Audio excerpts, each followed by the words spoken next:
Hello, hello, hello.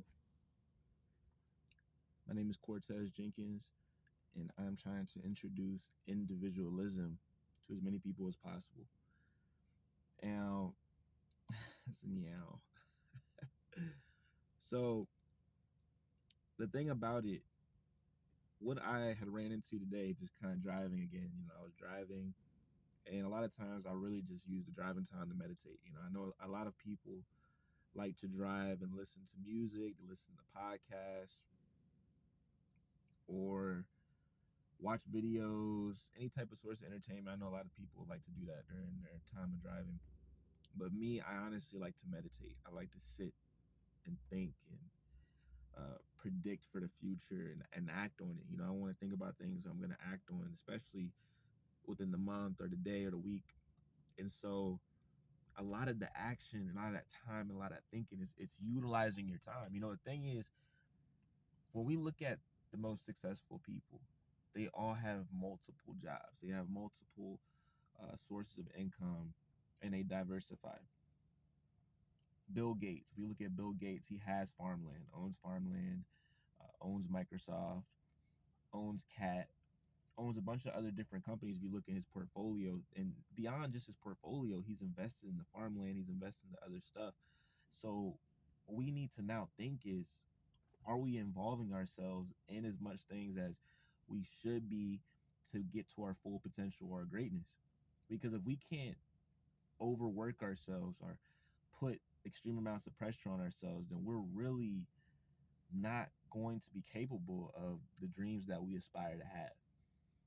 So a lot of us, we wish and pray and think, and we don't realize that to wish and pray and think, you know, you have to act on these things. You can't just want something to happen and it happens. You have to put in real effort, real communication, with yourself. Communicate with yourself, as in what I'm going to do and what I'm going to do immediately, and act on that.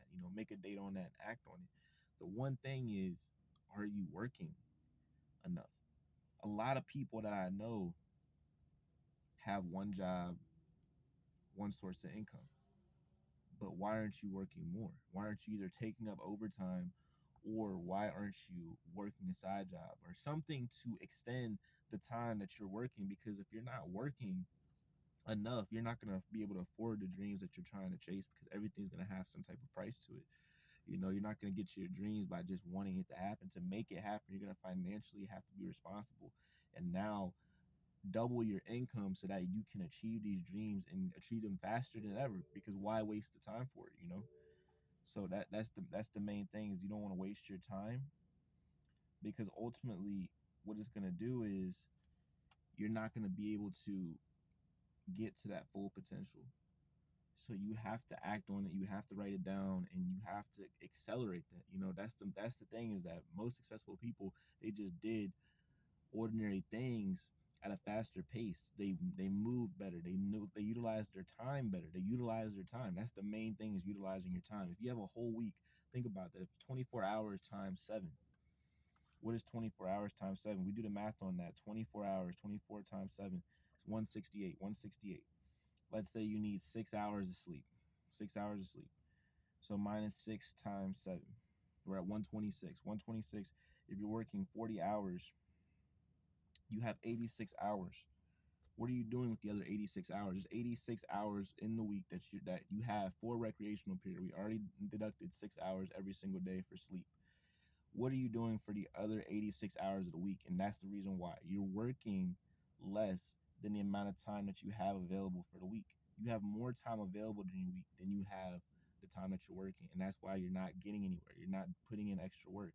You're not doing side gigs. You're not trying to invest in yourself. You're not looking at investments. You're not looking at bettering yourself or self-improvement.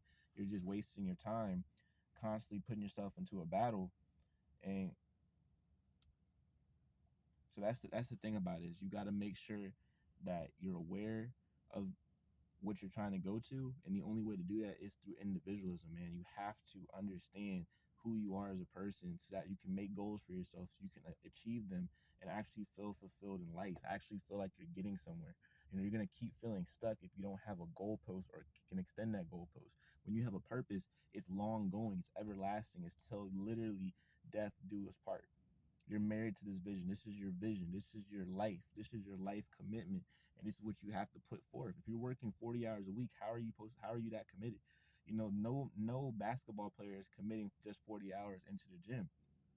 If you're not trying to go the distance and put in the actual real work, then it's not going to work for you.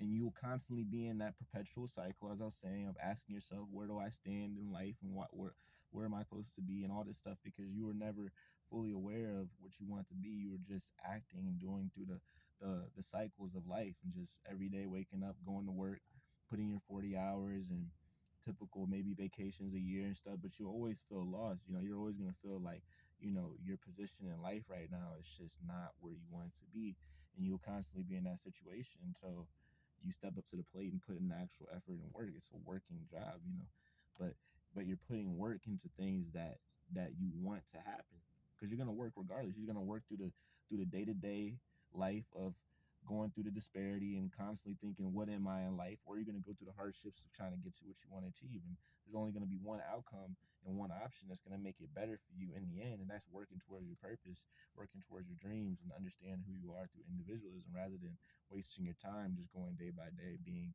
um, you know, just a person that takes up space. But that completes it for this video, man. You know, it's really just an enlightenment to tell you that you need to make a plan and you need to act on the plan. Make a visionary plan. Make a plan that you can see yourself in the next 5 to 10 years. You don't need to make it 20, make it 5 to 10 years. And then make that a goal to, how do I backtrack it, reverse psychology, and do this from 5 years till now, and backtrack. What do I got to do today? What do I got to do today? What do I got to do tomorrow? What do I got to do the next day after that? And therefore to continuously get to where I'm trying to be in 5 years, 10 years. And that's what you got to do, man. You got to stick to it. You can't just BS it. You can't BS yourself, because this is yourself, you know, so you can't cheat. You know, you can't cheat through life. Life is going to do what it wants to. And life is going to really show you who you are, who you're really made of. So if you don't put in the real effort, it will show and you will be exposed. So put in the real work, put in the real effort, be a visionary, go chase your dreams, and man, you know, kill it, because that's the only thing that you have is your vision. That's the main thing that you're gonna have into your heart, into, you know, when you're gonna die with, is a vision, and you want to know that you did something accomplished. But that ends for the video. Peace.